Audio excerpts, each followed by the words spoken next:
Welcome to the Doctor's Corner with Dr. KLINE and JONELLE ELGAWAY.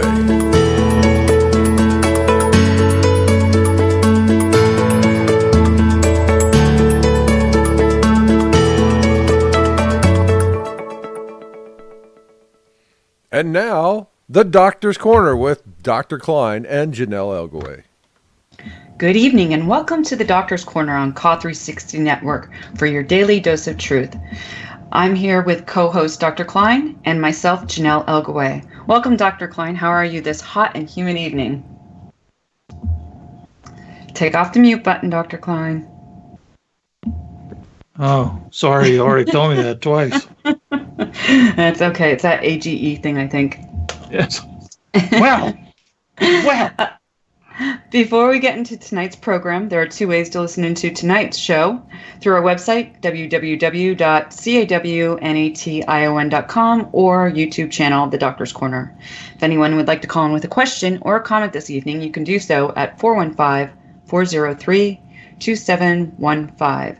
Dr. KLINE loves to hear your questions. If you have future mailbag questions, please email them to Jonelle, JONELLE, ELGAWAY at CAW360.com. So, Dr. KLINE, would you like to share anything recent or newsworthy that has occurred in the last week or so? We're just looking into the details of apparently in Oklahoma, they passed some legislation favorable to patients with chronic painful disease. One of them, I believe, is they're not going to use the PDMP, but I'm fuzzy on this. I need to get more details, which I will present next week. It's interesting that in North Carolina, the millions of people that receive controlled substances, that includes pain medicine and tranquilizers and muscle relaxants. These are controlled substances. Anyway, they all go onto a computer, which Brandeis University and the Heller School received $14 million to develop as a way to hunt down doctors and their patients. The federal police can look into these prescription files to catch like such heinous crimes as doctor shoppers.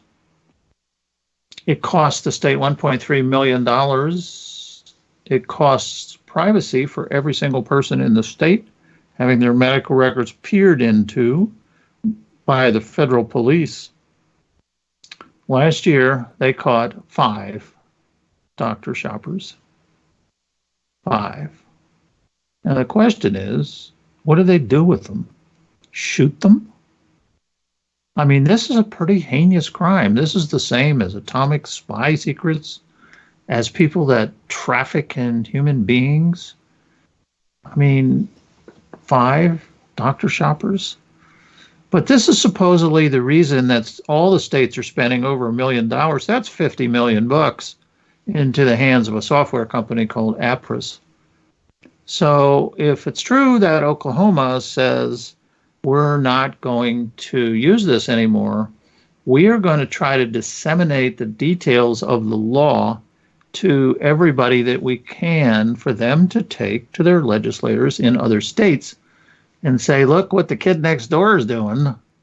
Because that's how they set up all these restrictive laws anyway.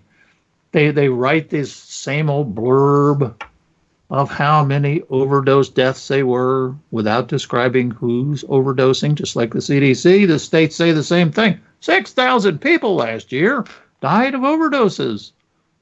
Overdoses of what? Antifreeze, cough syrup. Oh yeah, 2,000 of them were opioid related. Wait a minute, what do you mean opioid related? It means they were taking an opioid at the time they died. Therefore, they must be related to drug overdoses. What about antidepressants? Actually, antidepressants kill more people every year than do overdose deaths in dope fiends. And we use that term kind of tongue-in-cheek because we have several of our colleagues on KLINE Network who are type 2 opiate addicts, and they like to call themselves dope fiends and junkies, tongue-in-cheek. So this may turn out to be very important. Once one state starts, then the others will follow like little lemmings because they don't really know what's going on. When people clamor to do something, usually means nobody knows what to do. So then they do the wrong thing. They pretend like they're doctors. Oh, let's limit those opioids. You notice that when the word opioid is in print or on a TV show or a blog, it's never followed by the words pain medicine. It should be opioid pain medicine, or my term, opiate pain medicine. That's been around a lot longer than the word opioid, because opioid sounds a lot more scary, doesn't it? The opioids out there. Oh, these awful opioids. We need to limit opioids. Like it's some kind of new thing brought up from the deepest parts of the earth by Lucifer in order to spread around and ruin the American culture. So we'll give you some more details next week about this Oklahoma bill. And if it looks good, we will circulate it around, and Janelle will put it on various places so people can make a copy of it and take it to their state legislators. So that was the big news this week. Okay. This week we also have 2 mailbag questions. The first one is, will we see our pain meds back to our old dosage? Mine is not a huge jump. You mean if you can find a doctor to do it?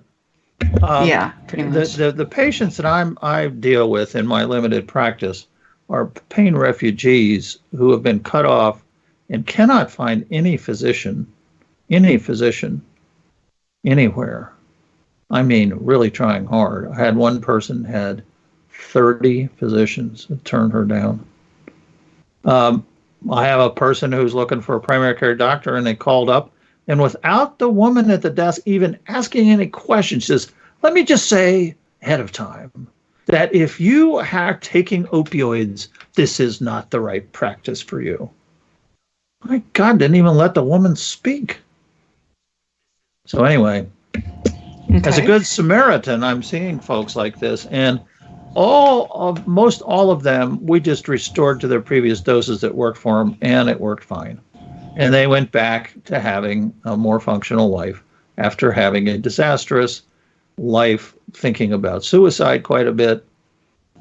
It's really hard to imagine. I'm one of those, though. Like last year for about a year, I was on, down on mine, and it created, now I have tachycardia because of it. But to be able to have the correct medications along with a bunch of other stuff that I do, it's life-changing.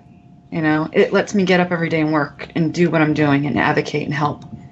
And before that, after you were taken off your medications, presumably for no reason, correct?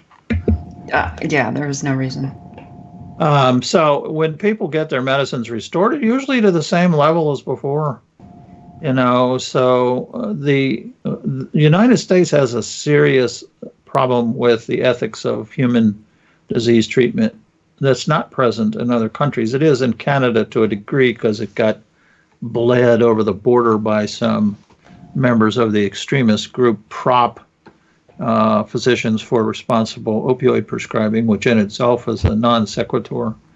But it did spread up there, and the guidelines in Canada were rewritten by 4 people, one of whom is a staunch advocate for the PROP group, who believe that opiates really are not useful, should be stopped, don't work, and are too dangerous.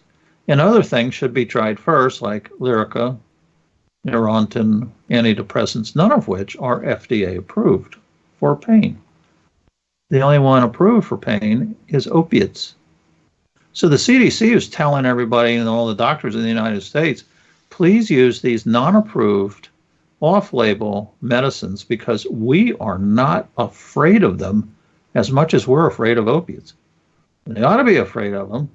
The studies we've done on these other drugs show huge numbers of side effects, poor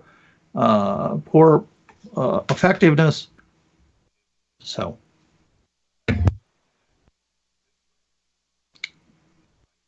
I hope people can get back on their medicines.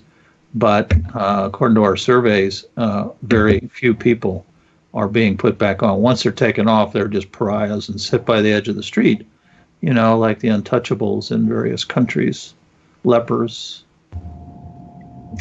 Okay, and second question, if someone is on MAT therapy for SUD, Suboxone, etc., and they get in an accident and or need surgery, example, need pain control and opioids to work for pain, what happens to this patient? Do they have to get a reversal drug? Is there such a thing? Do they just suffer in pain because they are unable to tolerate opioids? Maybe this is a dumb question, but I have not looked into it. Not a dumb question at all.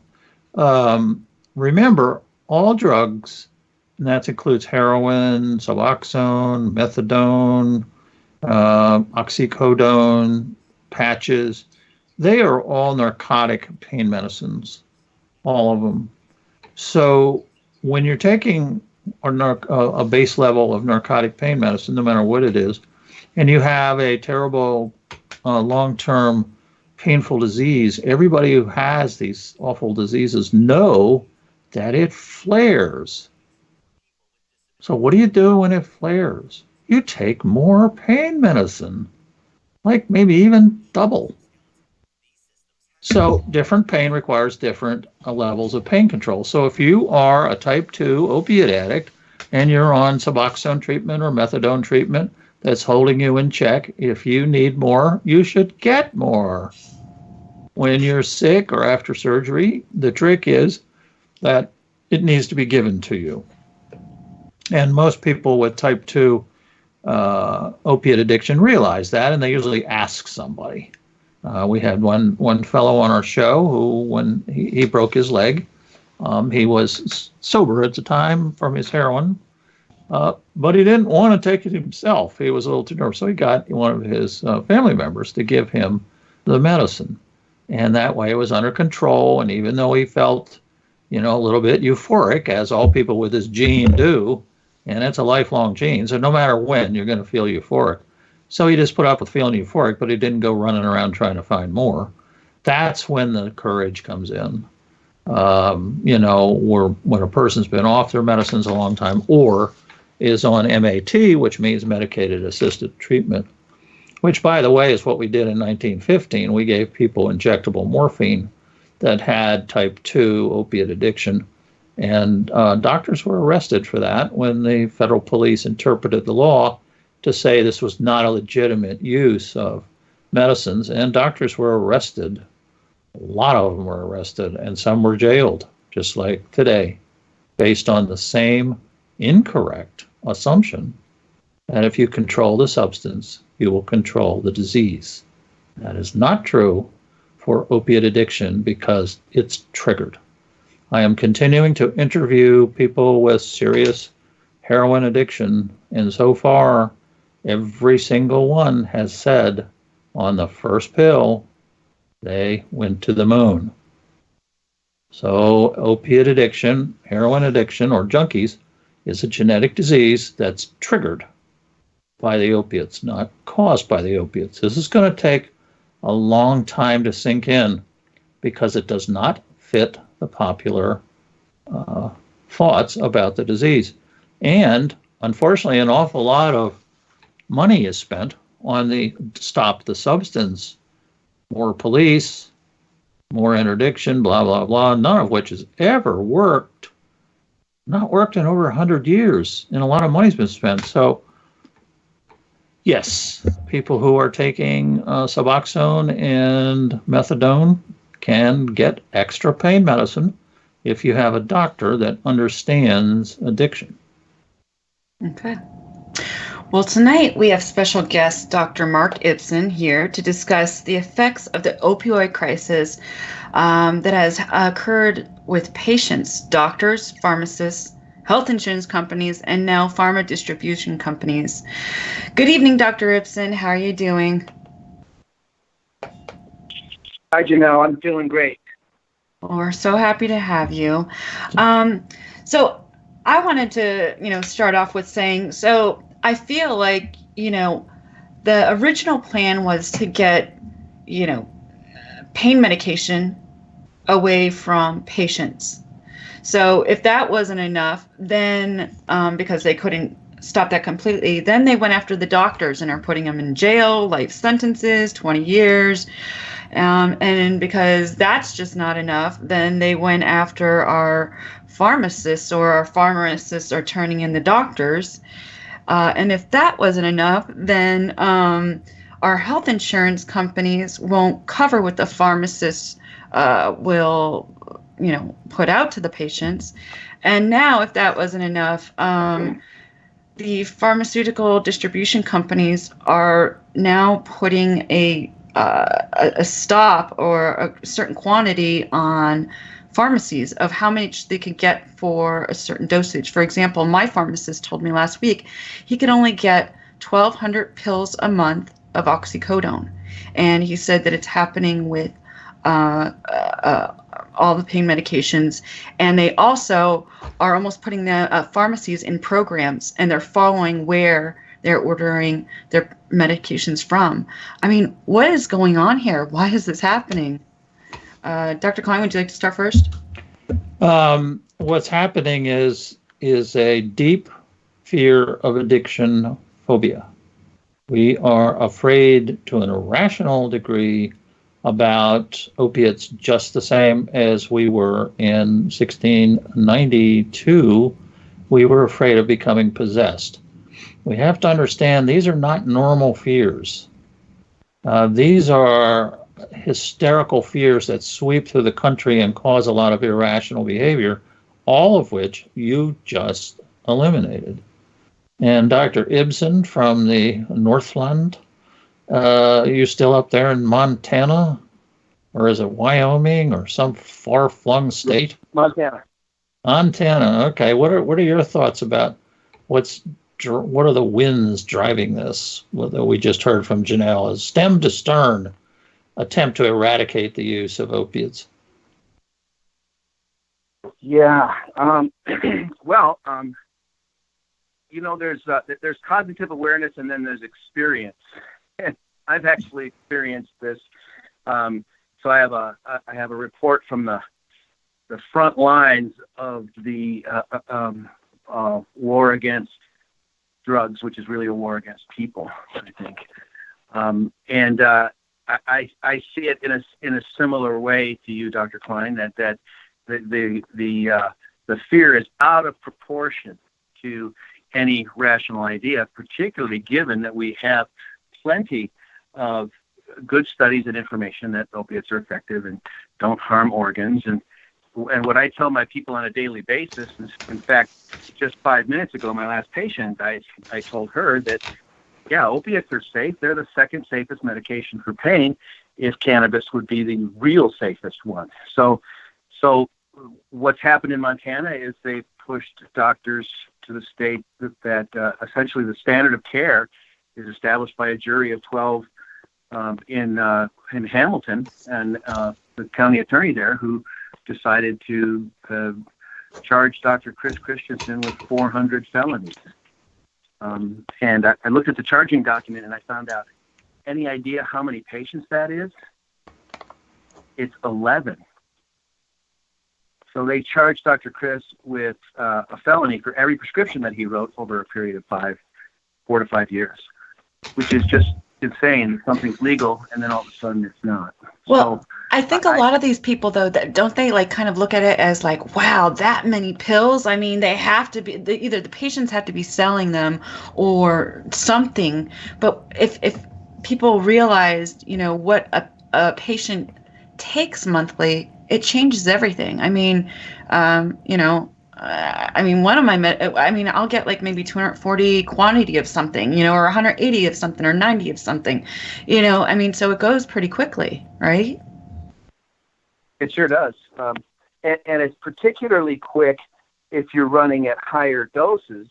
If you're a rapid or ultra rapid metabolizer, then you need to take even more medication. But that's tantamount to saying, well, if you take 70 units of insulin a day, that's too much. You better starve yourself so that you can take 30. 30 units of insulin is all you get. We don't hold a limit on blood pressure medicines, or we certainly don't put a limit on the number of procedures people get, right? So the drill mills are successfully operating at a high speed because the specialty doctors who do procedures were part of the development of the opiophobia. Not only Dr. Kolodny, but the president of the American Society for Interventional Pain Physicians, Dr. Manchakanti, put a lot of articles out in the last 10 years and had a 10-year lead on the rest of us. And they had a specific plan. Limit opiates so that people will have more procedures. It's a business model. We're seeing that in the reports from pain clinics. We're going to have some patients on hopefully soon and talk about pain clinics. They're just being told up front, that if you don't get this $1,000 injection, we're not going to give you a prescription for your opiate pills. And, I've suggested a couple people kind of wander down to their county district attorney and ask them, is this criminal extortion? I don't know the answer to that. They've been doing this for 15 years. I mean, they were doing that 10, 15 years ago to me. And I mean, this wasn't going, and the CDC guidelines weren't out yet even. Yeah, I think that the dark wind that really disrupted things to take an existing prejudice that we have as doctors and patients about taking drugs, never specified. I think the CDC, when it concluded that opiate pain medicines were not effective or certainly, quote, questionable, and then all these dangerous side effects, you can die from this stuff. If you go to the CDC MME webpage, which is a little technical webpage to look up equivalences between the medicines, it's plastered all over there that you're going to die from these things. This is hysteria. So I think the CDC's big mistake was giving license to all these other problems by kind of saying, hey, stuff doesn't work, it's dangerous. Why give it? Why not do these other procedures? Insurance companies, they read these, oh my, these drugs that we're paying all this money for. I mean, some of them are like $1,000 a month, for OxyContin and stuff. Oh, gee, since they don't work and since they'll just kill you and addict you, why should we be paying for these things? I mean, that's like paying for radioactive material to carry around in your car. And I have a question for you about that, actually, but we're going to take a quick call. Caller from area code 513. Welcome to the Doctor's Corner. What's your question? Yeah, I was on 2 weeks ago, and okay. That Kansas City, they had an interview on Fox with that woman that, the thing was made after. Her son was like 10 years old and got a football injury and then kept getting more injuries until he turned 21. And then he overdosed and died. And it was on fentanyl. It wasn't on, opioids. So, it's kind of a upsetting thing when you see that after, they're denying you on, oxycodone, and then find out it was fentanyl patches that's what was the problem there. I don't know how you want to comment on it, but I'd appreciate your comment. Mark, Dr. Ibsen, want to comment on that? You betcha. One of the major donors to the Physicians for Responsible Opiate Prescribing, PROP, is the Steve Rummler Foundation, and I don't know if that's the case the caller is referring to, but the classic model is Johnny is a star quarterback. He breaks his collarbone. Somebody gives him some Percocet. 7 years later, he dies of a heroin overdose, and somehow the cause of his death is the Percocet the doctor gave. And it's a big stretch. I think Dr. Kline is really the expert in distinguishing the various types of addictions. But what I can see is that we don't arrest car dealers for selling cars to someone who might crash it into someone else. We don't arrest 7-Eleven workers who sell some beer to somebody. So claiming that the person who facilitates obtaining whatever substance it is, and the person who gets that substance or gun or car and harms somebody with it, the personal responsibility devolves to that person, except in the prescription of pain medications by doctors. Then the responsibility apparently is on the doctor. And there's nothing more codependent than having a codependent doctor try and run after each of his patients and find out if they're using their pills appropriately. And we have plenty of information that patients don't take pills on schedule. They just don't.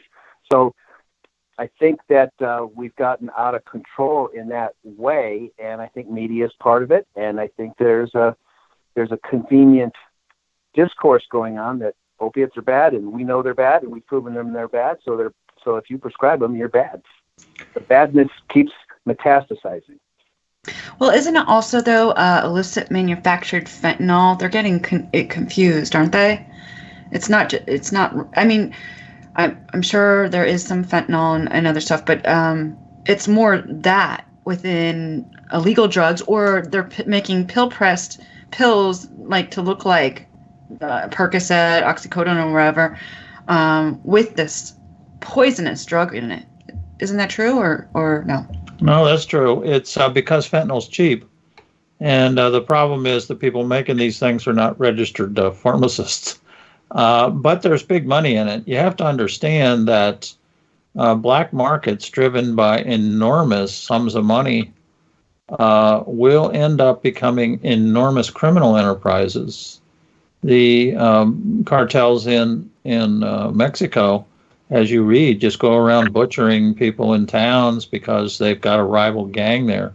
But, an oxycodone tablet costs about 50 cents.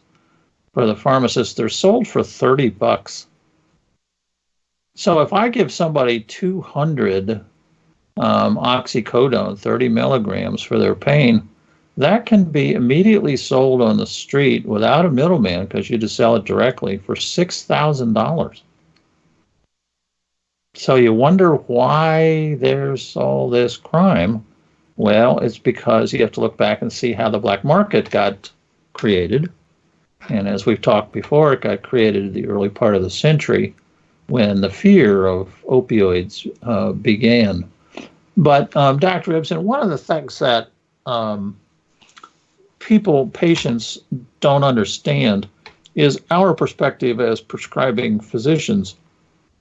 You mentioned that you felt opiates were safe, and I agree. And a lot of people have taken issue with that because they say, wait a minute, you can become addicted. Well, the drug itself is safe, like insulin is safe. And if you take too much, you may have a problem. Or if you have the genetic makeup, you're going to get an addiction triggered. So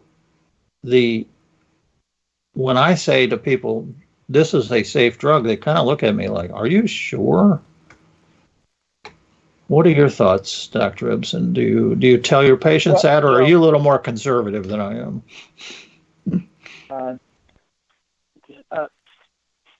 So most of the patients I ended up seeing, I call myself an accidental pain doctor.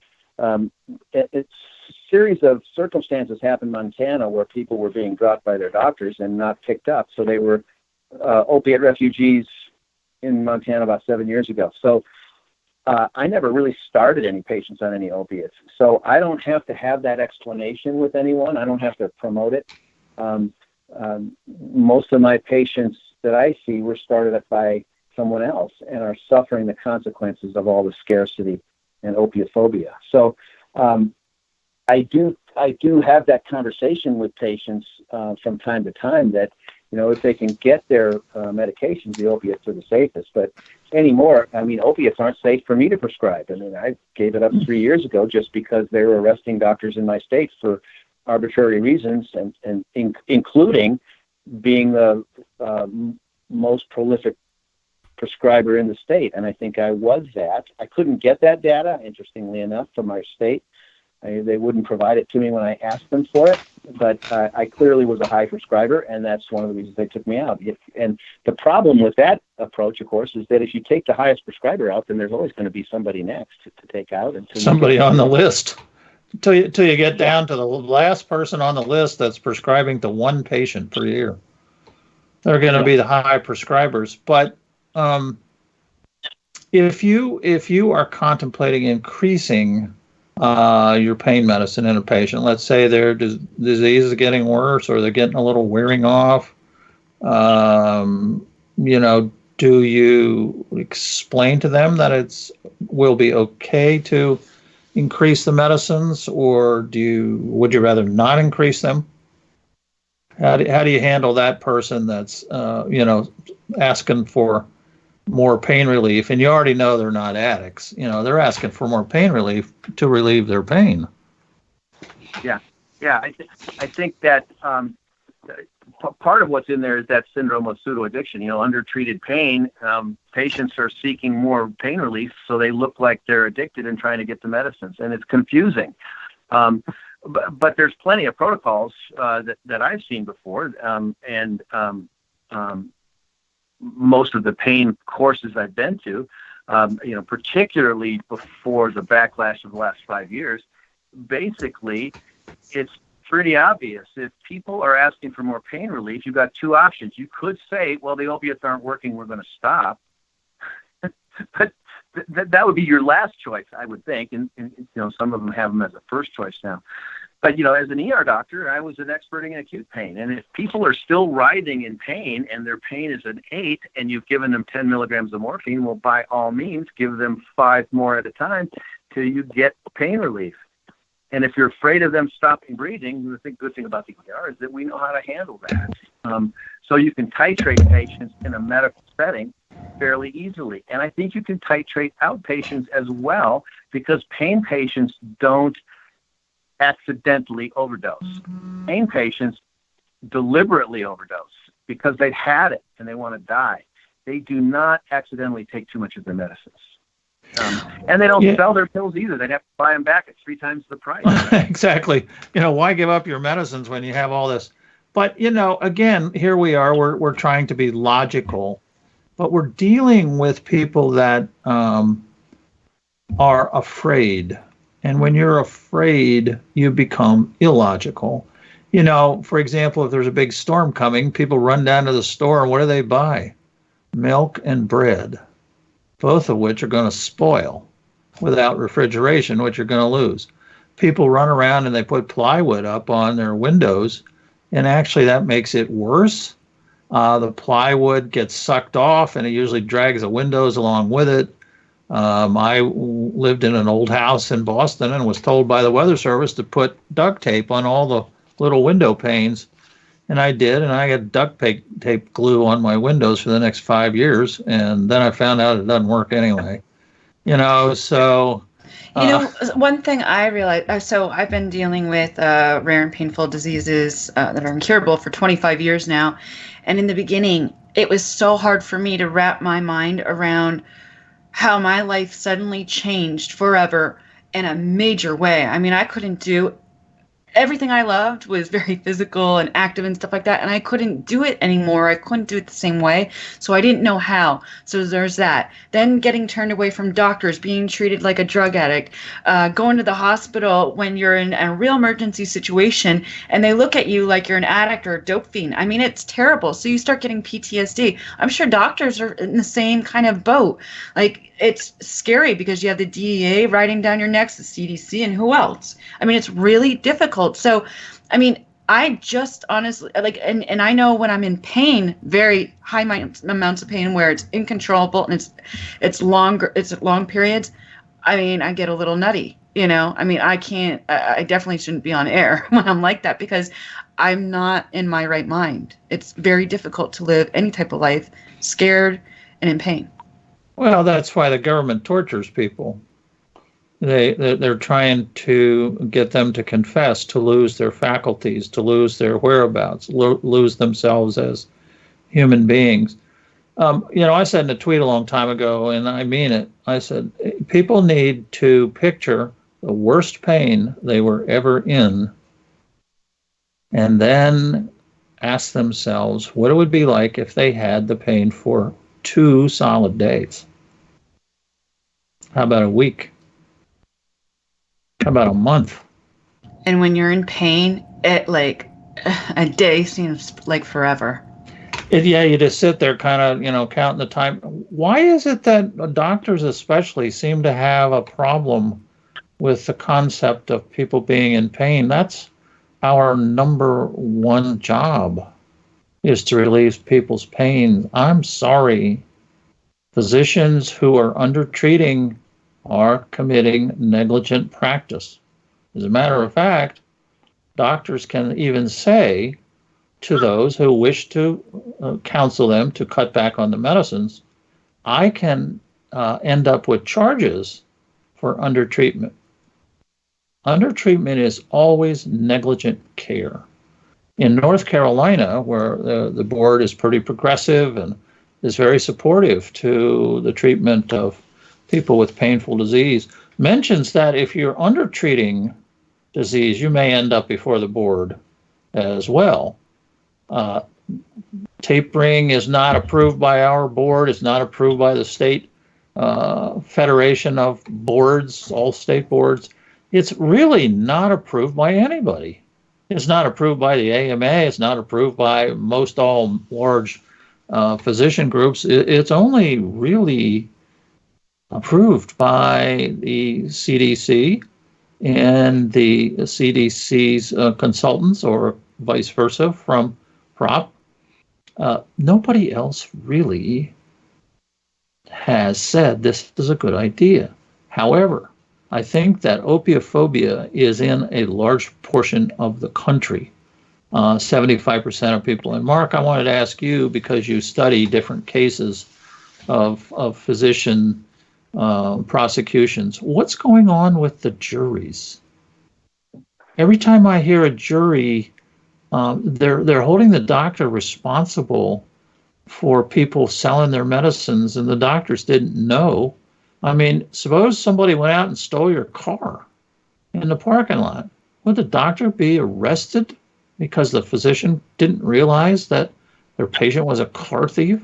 So if they're a drug thief and stealing drugs to make $6,000, like we just mentioned, why don't the juries understand this? What's wrong with the way we're defending it? I don't know if you have an answer, but it's every time I hear of a jury convicting some doctor on all counts, and recently there have been 2 people who committed suicide taking other drugs besides the ones that were prescribed. How can juries?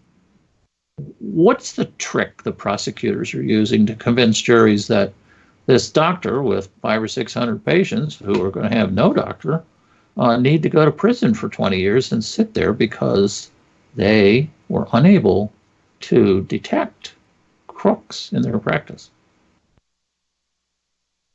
Yeah, wow, what a deep question. There's got a lot of layers to it, but I've given that a great deal of thought, because I thought I was treated unfairly by my board of medicine when the DEA came to visit me, and I think that it has to do with what's going on in the first 48 hours after a doctor gets accused of something. And doctors are not used to being publicly criticized.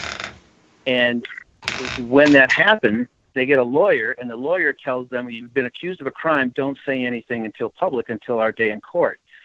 The problem with that, I think, and the reason the DEA is kind of undefeated in these cases, is that by the time they charge somebody, and then they stall the trial, and they put it off for a while, so that you're out there hanging in the breeze with your reputation being disappeared, and pretty soon people conclude people's family members abandon them, the patients abandon them, the community abandons them, and they've gone from the top of the pedestal to the very bottom. And the shame of it is crushing.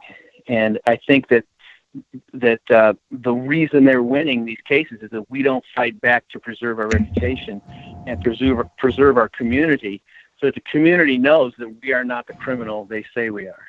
And Very interesting. That happened in Montana. Yeah. It's, remember, lawyers used to tell us that if we made a mistake, don't go tell the patient's family you made a mistake. And of course, that was really stupid advice, and it led to these huge lawsuits.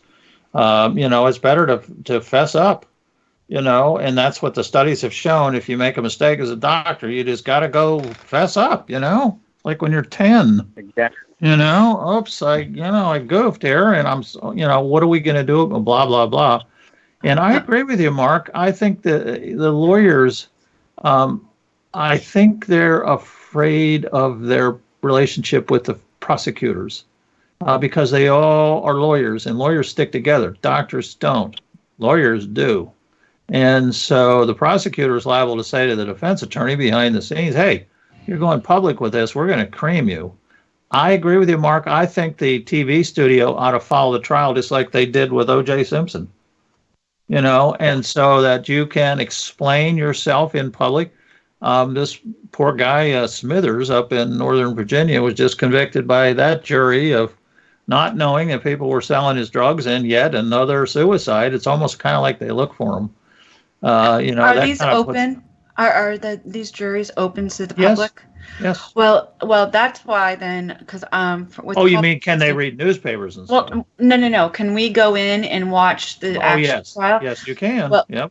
That's why I'm creating on Call 360 a reporting advocacy program where if you live in that area, click on it, let us know about it. We'll teach you how to, stream from our channels and, just kind of an easier way to, what are better camera angles.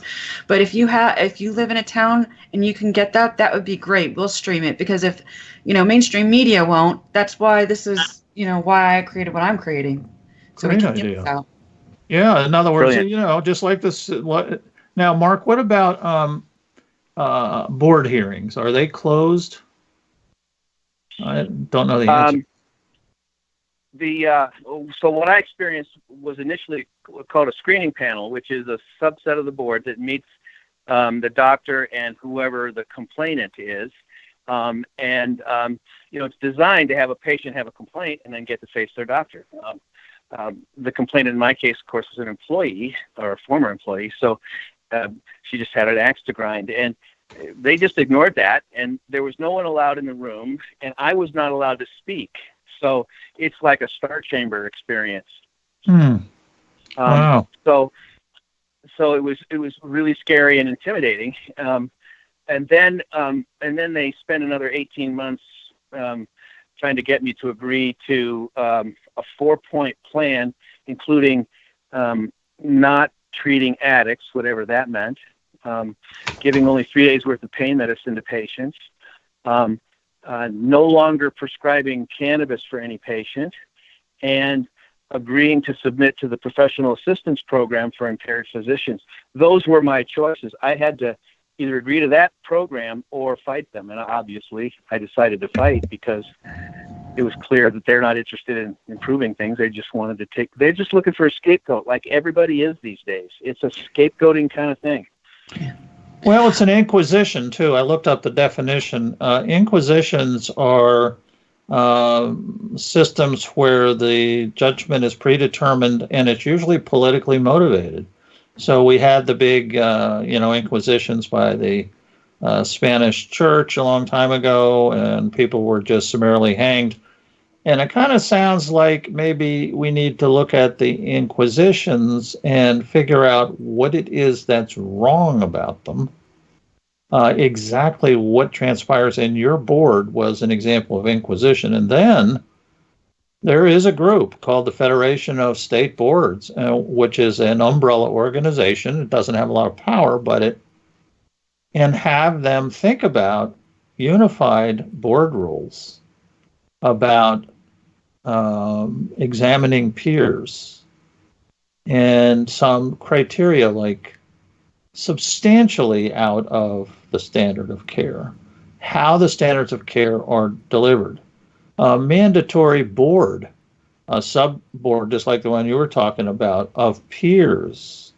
The Magna Carta, 1242, set the stage for trials by peers.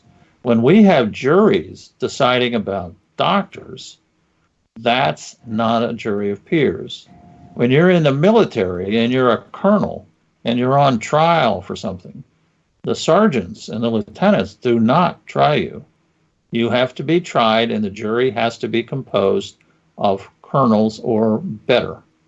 And that's a pretty good system. Trial by peers. And we really violate that because we don't get enough physicians.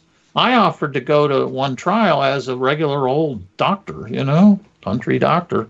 And I think juries would like to hear from regular old doctors. And they said, no, you're not an expert. Well, doctors are automatically expert witnesses. So. We have a few calls, if you don't mind. Sure. Okay.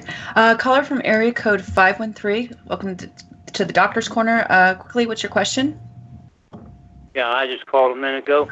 Mm-hmm. I wanted to tell you that Bill Barr, when he was in front of the House, he said that he took 47% of the ingredients out of opioids, oxycodone and all that, and I know for a fact because I can feel when I take them that there are a difference in them. Yeah, that might be a local thing. There's different manufacturers of generics. It's kind of like when you buy generic spaghetti sauce. It all tastes different. So sometimes if you just go to your pharmacist and say, whoa, these are not working as good, sometimes they'll switch to another manufacturer, and they can do that without the doctor. That's something that I've run across a fair amount. All of a sudden, a pharmacy will save a little money and they'll get a new generic, and you can tell because they're required to have different pills. So the pill color and the pill shape have to be different. And if that happens, a lot of times the pharmacist can help you out. I don't think there's been a national policy to dilute the medicines, but there certainly is a national policy to reduce the medicines. The president said he wanted to reduce the opiate manufacturing by 30%. Well, it turns out that 95% of opiate manufacturing goes to the treatment of pain. Oh. Oops. All right. Caller from 818. I believe this is Dr. Margaret Aranda, correct? Yes, it is. Hi. Hi. Well, tomorrow we're going to be debuting your new show. Can you please tell us a little bit about it? And Sure. What type of guests you'll have on and what you'll be talking about? Sorry. You Sure. riding a motorcycle there, Dr. Aranda? I know, right? I wish. No, I don't think so. I'm not the motorcycle type. I don't think I'm too conservative. But I'm going to do things sort of in order on my show, since I really think that diet is the number one thing that can help patients with pain, at least the ones with back pain that I see mostly. It's so important, and it affects how much we do. So I have one of our patients that lost a lot of weight coming on, and we'll learn about the protocol that I have for diet. It starts with an elimination diet, so you tone down inflammation right away, and then you test yourself to see if you're allergic to foods with histamine in it next. And then if you pass that test, you get to graduate to the low glycemic diet, which you can keep for life. So Okay. I'm really big on diet. I love cooking and baking, and I buy different products so that I keep the inflammation down. And I'm excited about it because I think I really believe in it, and it makes a big difference to our patients. So Now I'm you're happy. Now, your shows are going to be every Wednesday at 8 p.m. Eastern Standard Time. The name of your show is Keeping You in the Family. Why did you decide on that? That's a great question. Unfortunately for me, myself, I lost my family to a large extent when I got really sick, and I was bedridden for 12 or 13 years.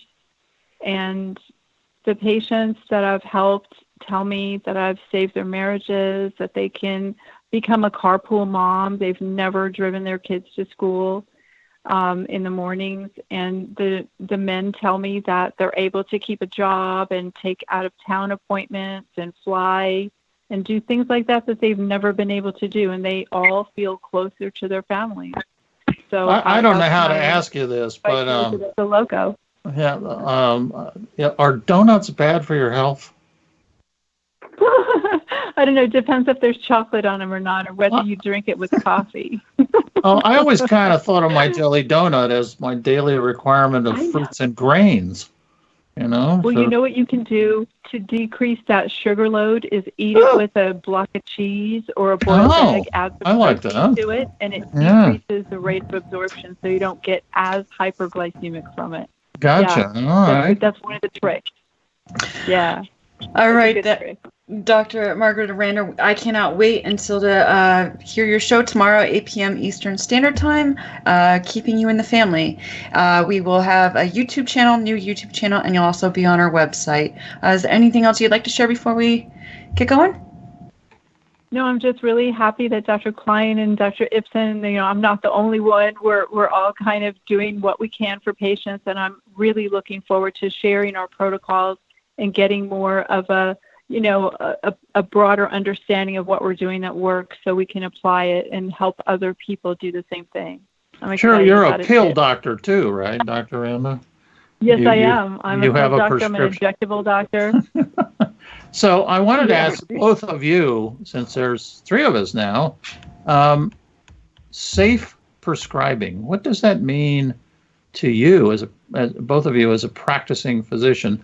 That the government, which should not be in the business, by the way, of deciding what practice parameters are, but I mean, how can you argue against a statement, safe prescribing of opiates? But I can't figure out what that means.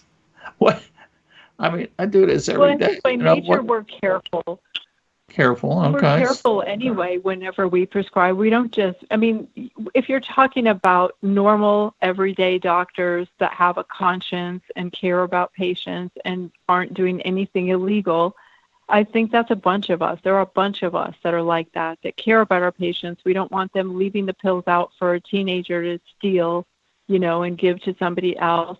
I think we're more aware of that these days. I find myself telling patients to make sure you put it in a locked safe a lot more than I did before, because one of my patients just was at the airport and the TSA security stole the benzos. Oh yeah, I had a patient where they stole their narcotics, half the bottle. How clever is that? And she put in a complaint, and all these things are filmed. Haven't heard back from the TSA. Mark, what are your thoughts about safe prescribing? Do you think that we've been unsafely prescribing and now we see the light and we're safe prescribing? Oh, absolutely not. Actually, in Montana, the only safe prescribing is not prescribing.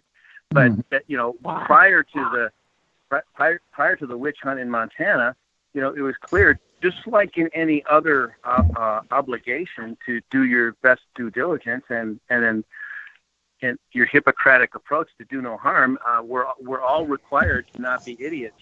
I remember as an ER doctor, I would never try to tackle chronic pain in the ER. That's something I kicked the can down the road. And someone would leave my ER, but they'd leave with 20 Lortab or something, and something to get them through 5 days so that they could get to their doctor. Now people are leaving with a Tylenol and an ice bag, and stuff that you could do without being at a hospital. So it has become pretty nutty. And on the other hand, I can see that there's a concern that lots of people are dying from overdose, but that's heroin and that's illicit fentanyl. And even when it seemed like it was the opiates, it wasn't. Yes, we prescribed more, and yes, the heroin epidemic has happened now, but it is associated but not causative. You can't really make the link. The thing that you can make a link to is what's going on in Afghanistan that's causing opiates to be abundant and cheap, including heroin and including fentanyl. And I think that's what our answer is, which is one of the reasons there's all this terror about it, because certain people don't want us to start having that conversation. Yeah, as we said, there's when you have a lot of money involved, in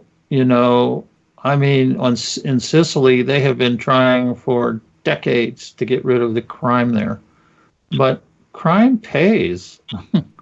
And so therefore there's a strong motivation for it to continue. So we have this background of criminal enterprise that's kind of running the show, and it's unfortunately bled over.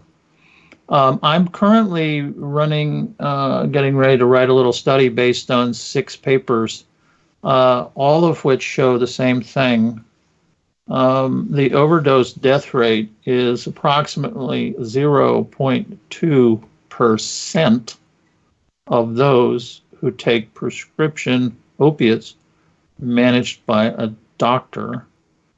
And if you add that up, it comes to about 500 people per year in the United States who are dying of overdose to opiates. And if you look carefully at those studies, these were associational studies, people dying when they had opiates and benzos on board. Maybe they were sicker and getting these medicines, but all of the articles are written by prop members or prop supporters, or in a few cases, neither of those, but receiving CDC money. The CDC is a lot more nefarious than I realized. I always thought these were just a bunch of, PhD doctors and researchers that keep track of all these, but they're not. That division of whatever it is that wrote the regulations, they're spreading the word. They're going around and telling medical students that this stuff's bad. You shouldn't prescribe it. They're just going to die and sue you, or, they're really spreading a lot of money around. We're starting to look at some of the grants. Andrew Kolodny and Dr. Lemke, the psychiatrist from Stanford, both of whom made public statements that if people don't want to be tapered, they should be forced off their medicines. These people were on a committee hired by the state of Oregon to advise them. Good Lord. You see how the tentacles are really spreading. Somebody really needs to drag the CDC before a congressional committee, because I'll tell you one thing, congressional committees really know how to get to the bottom of things. And it's really bad out there. I didn't realize how much stuff was going on behind the scenes, but all of these articles were actually published in the CDC guidelines to show that higher doses cause more deaths, none of which is true. But then when you look at the studies carefully, you realize they all agreed that there's only about, they didn't come up with a number I did. I just took their 0.2%. 500 people a year are dying, and some of those are probably dying from other things like suicides or dying of disease, and they have a high blood level of opiates. Well, that's because the doctor's giving them a lot, because they're dying or they have some horrible disease. Not a single one of those 6 studies actually mentioned what the characteristics of the people who died were. Now that's pretty dishonest. We don't know how many were in palliative care. Exactly. Palliative care or hospice care, like you said. And I think that doctors are becoming to be a little bit more vocal about protecting the chronic pain patients, because the perception is that the government wants them all dead. That it's the weakest, one of the weakest groups of patients who are in need of so many doctors, and they're denied care, so they commit suicide. Well, we're rationing care now. Yeah, we're rationing, painful disease treatments. But we got to get more people vocal. What we're doing, having these shows and everything, is partially effective. And it's a lot more effective than those nice articles I write, because I don't know who's reading them other than my mother. The wrong people are reading them. Everybody, nice article, Dr. Kline. Well, that's not what I want to hear. I want to hear some senator go, whoa, I didn't know this. What's going on here? The other thing politically is this does affect 3% of the population in the states and federal government, and another 2 or 3 people in the family. That's 6 to 7 to 8%. There's an 8% voting block out there. Come on, legislators, wake up! Just do your thing and protect people from from what's going on. And it's pretty easy to do, because the problem is really nasty. And some of these remedies, like telling pharmacists that if they want to deny a prescription, they have to call the doctor and they have to fill out a little form and give it to the patient. And this is why I'm denying you, not just saying I feel uncomfortable. In other words, little things like that, we can hold their feet to the fire. Wow, it was really nice having both of you on here. We should get doctors on here more so that people can hear directly. Here's the last question I have for you. That how many of your let's say the occasional patient that you have that requires a high dose, really high dose of opiates, how do they do? Do they do all right with these high doses, or do they end up in the morgue, or do they go crazy, or how do they do with big doses? My patients on big doses work. They work full-time jobs. Okay. Some of them stay home, but for the most part, I look at their lives and what they're doing and what I'm doing, how I'm enabling them to do, more than they otherwise could. So a lot of them, you wouldn't know if there were 200 patients in a room and half of them were on high doses. You wouldn't know which ones were and which ones weren't, because I try to keep them all acting kind of normally. So really, there's no difference. If somebody responds to a low dose versus a real high dose, it doesn't make any difference as long as they're not dead, right? Or having terrible side effects. Their body adapts. Right, yeah. Their body adapts. I just try to set a ceiling, because obviously, if you keep going up on the dose, they're going to keep on going up on the dependence. So it's up to us as physicians to try to keep that in check. And I'll switch out one medication for another, or give them a holiday, or tell them to do certain things so that they're taking breaks every so often and not continually feeding the receptors. Well, you know what? Rotation. That's go ahead, Jen. My doctor, and I mean, this is the first time I've ever actually had a doctor that has titrated me. I didn't even know what that was before that. But my doctor, he titrated me to my level of where I need it. Now, when I'm having lower pain days, I don't take as much, but so I'm always changing it. On my higher days, sometimes I have to take everything I need, or more. And he knows that, and we have a plan that we use. But yeah, it's definitely, a combination of things, but it's very, I can't explain how nice it is to, I worry obviously all the time that they could be taken away because of that atmosphere that we're in. But it's so nice to be able to get up and do what I want to do and be able to work and be helpful and have quality of life, and not just like survive, but live. It's really, really great. And I can't wait for others to be able to experience that again. Dr. Ibsen, what are your thoughts about how do you get into really high doses with some of your patients, and how do they do? I was unfamiliar with these kind of high doses, except for the high doses I gave to my patients in the ER. But I'll give you an example about that. My first kidney stone came on when I was on a night shift working as an ER doctor, and I couldn't get relief right away because the next doctor had to come in, and it required 30 milligrams of morphine to get me comfortable. My fourth kidney stone, I took over a 30-day period, 3 Percocet.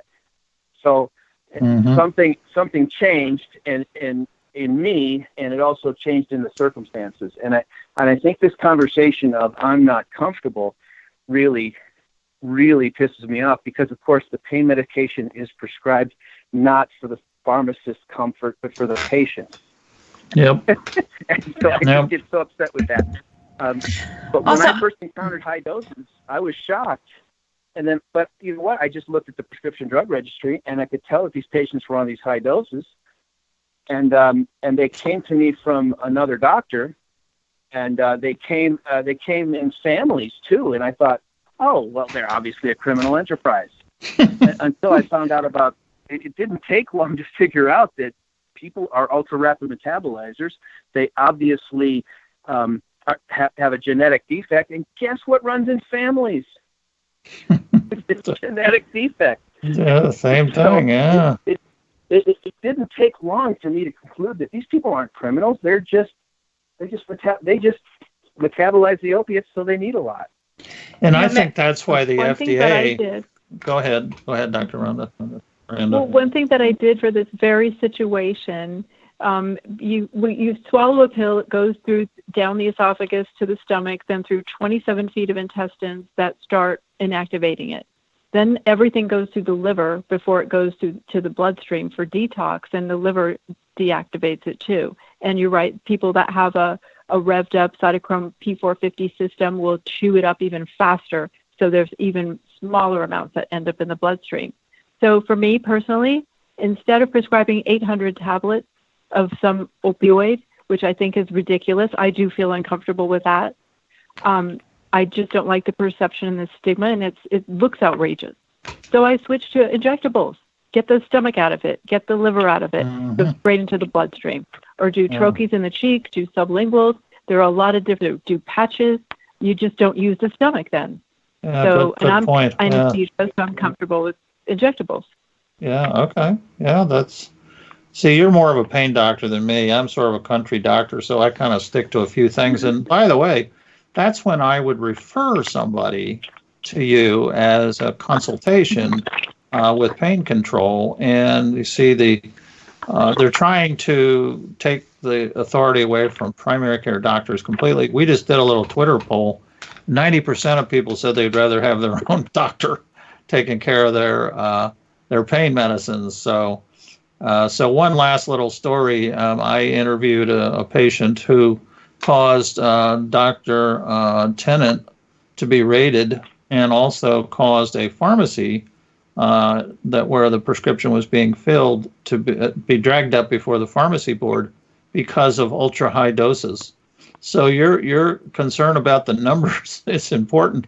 Neither case was brought to prosecution. Neither case was charged. But what they put the pharmacist through, and of course, Dr. Tennant was hounded into retirement early, all because of one man who was taking, like 1,500 milligrams a day of oxycodone. And my point was, if he's not dead, it should be okay. Well, I love what Meredith Lawrence said when she was interviewed for Fox with Elizabeth Lorente. She said, if you're a pain patient and you're taking pain medication, or if you're a patient taking pain medication and have legitimate pain, your quality of life goes up. If you deal with addiction and you take pain medication, your quality of life goes down. And I really do believe that, because I've talked to several people that have addiction issues. I have family members that are, and then, I see how I am, and their life has gone down. My life has gone up on it. So I guess as a last statement, this is why the FDA has not put a limit on the doses of opiates or insulin or Coumadin or anti-blood pressure. Well, I don't know about those, but those three anyway, there's no limits because there's a huge range. And the FDA feels that the range is safe. So according to the FDA, who runs the show, if you're taking 1,000 milligrams a day of brand X, that's fine. That's fine. But you're right, Dr. Aranda. I get really nervous when I'll prescribe 3 months worth of medication, which you can do, and they just pick up 3 months worth, 600 and some pills, and I just sweat because I know there's some police officer peering into the computer going, whoa, 600 pills. Oh my God. But really, over a 3 months period, that's not a whole lot. I mean, look at other medications for other issues. They don't do that with that, only this. Well, it was great having you both on, and, power to the poor doctors. According to the statistics, only a third of primary care doctors are still prescribing. In 3 years, we've lost 2/3 of the primary care doctors in the U.S. And that's about, I think I saw a figure about 500,000 doctors. So look at the number of doctors that have been frightened into just throwing in the towel. And maybe sometime we can talk about a little bit more about prosecutions and, how we feel as people who are liable to be prosecuted. Also, it does appear that the prosecutions are mainly for independent doctors, and we're all independent. So, maybe we need to dig a tunnel to Mexico and have it ready. Well, we're going to wrap up here. Dr. Kline, did you want to quickly mention your new website that's coming out?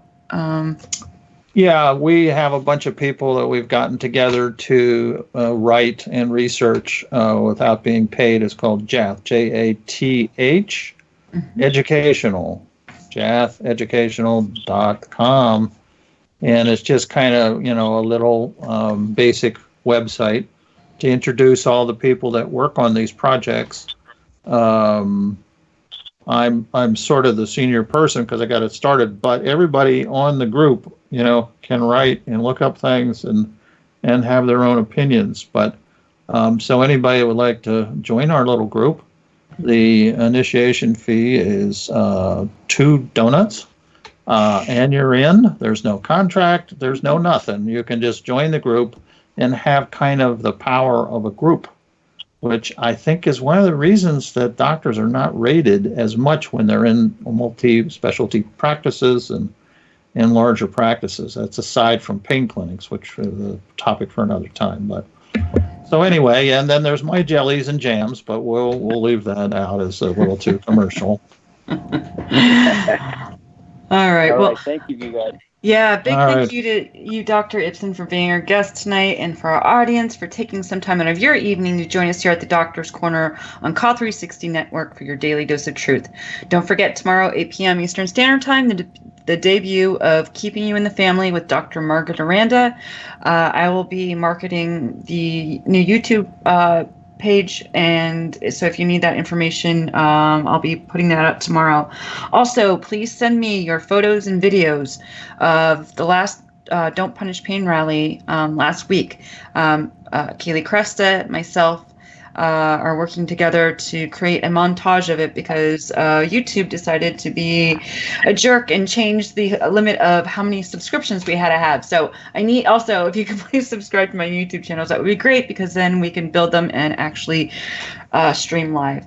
Yes, so please subscribe to Call 360's YouTube channels, and just have a great evening. Thanks, Dr. Klein.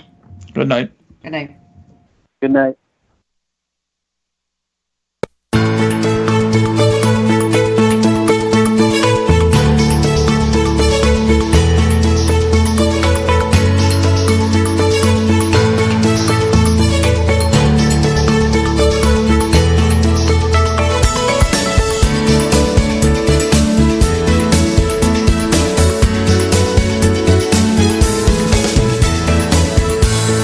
This has been The Doctor's Corner with Dr. KLINE and JONELLE ELGAWAY. Copyright 2018. All rights reserved.